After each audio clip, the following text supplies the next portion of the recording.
Alright, yeah, this looks solid for these sides. Let's see how this goes.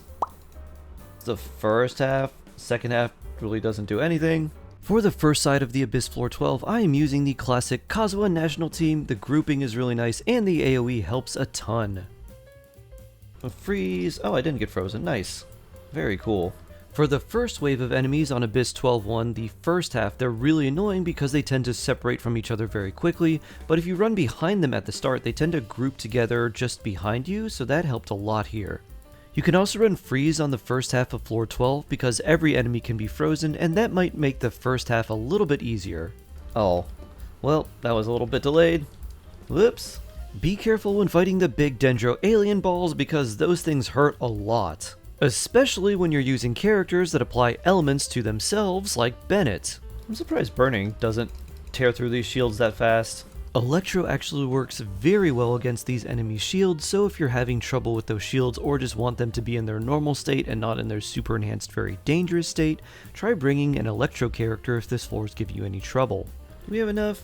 We may have enough. I don't think I'll have enough energy to do a proper rotation next chamber, but it turns out that wasn't such a big deal. Not a lot of energy remaining for the next side. We shall see how this goes. And now to the main event, Furina Xianyun Yelan with Navia Plunge spamming. I've never actually used this team before, but it seemed like it would work. Furina and Xianyun are very strong together, Navia hits really hard with her skill, and her normal attacks are pretty solid too, so I figured her plunge attacks would be pretty decent with Xianyun. Yelan is here for Hydro Resonance, extra damage in between plunges, and because she has Fav, she helps with the team's energy. Take this, Ruined Snake!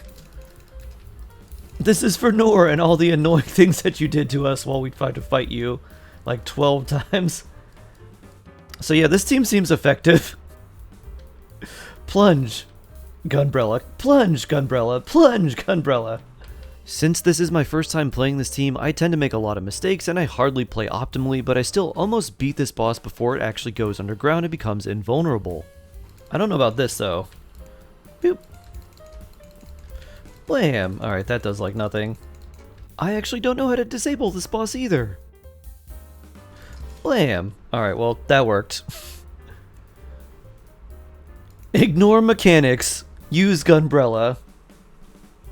We knew it's gonna be very annoying. Crit! We love crit. Time to Kazuha National to victory. With only partial energy. Alright.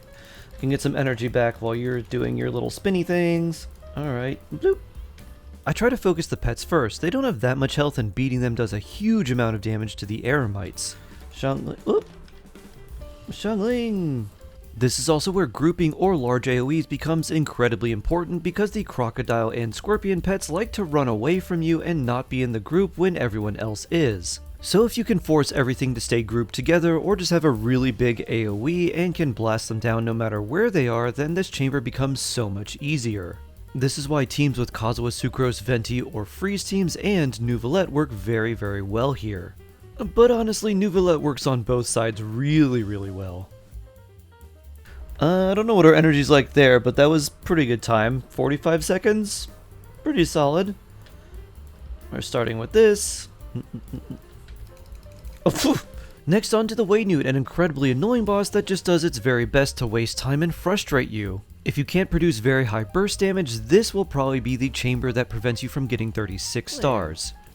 Are you doing the laser thing next? Yup. The Waynute has such high resistances that it basically takes no damage until it's in its weakened state. Wow, like literally half damage. This is so annoying.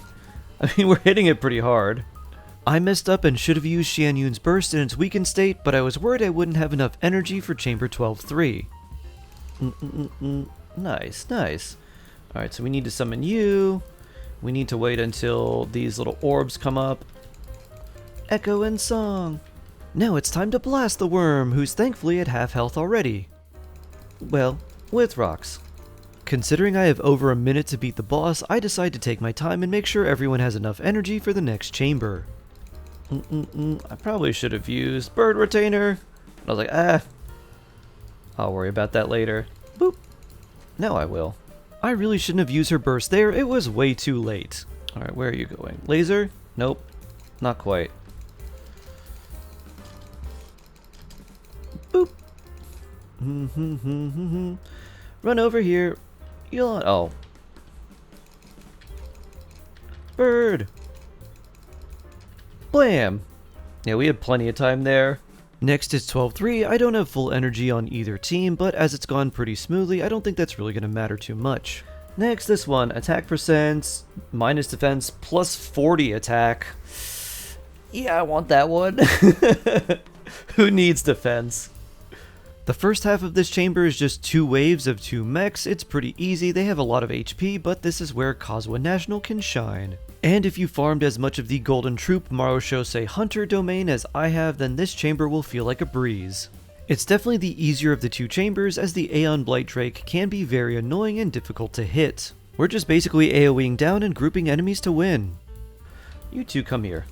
I'm not trying to do anything advanced like double swirl setups, I just want to make sure Xiangling snapshots Bennett's buff. Alright, there we go.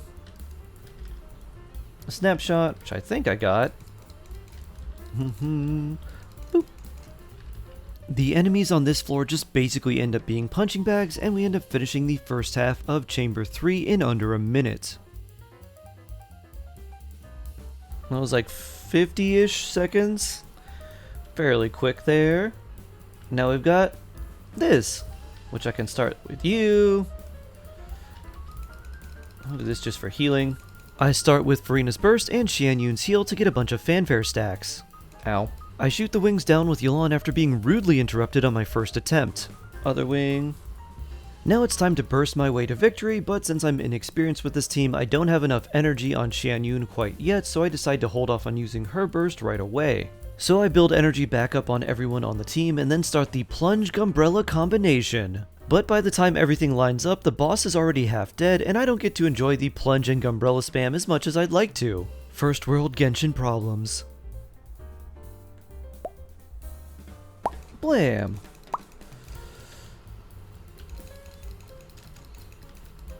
Attack! That's so satisfying. It's so satisfying.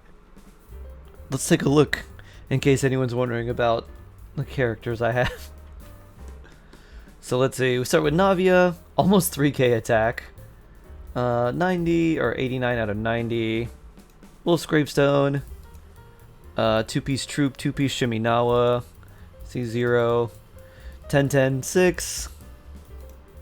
63, 198, 104, 46% Geo damage. And then we use Bird Retainer, 78 out of 80, 2800 attack. She's using Viridescent. Also C0, 167.